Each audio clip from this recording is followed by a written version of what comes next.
Bienvenidos a esta estupenda vivienda.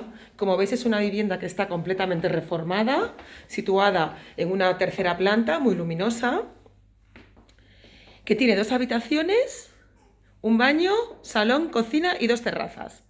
Este es el salón comedor, con 2 ventanas, tiene aire acondicionado y calefacción por bomba de frío-calor, como podéis ver.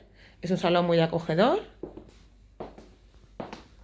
Ha sido reformada hace apenas 3 años, un poquito menos, y está para entrar a vivir.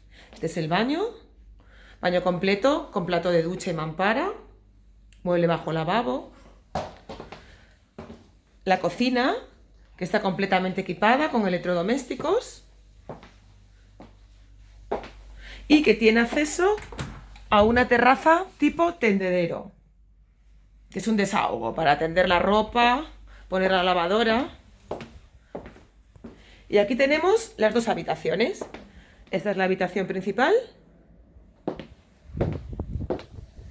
también con su aparato de aire, armario empotrado, vistas a un patio. Hoy está nevando, está un día precioso y la casa es muy luminosa, pero está el día oscuro. Aquí tenemos otro desahogo de la vivienda, que es como una especie de trastero, fijaos.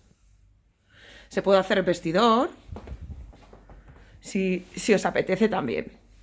Y la segunda habitación, también amplia, y que tiene salida a una terraza de unos 2 metros, con vistas despejadas. La vivienda no tiene ascensor, pero la verdad que es una muy buena oportunidad, tanto para invertir como para vivir. Venid a verla.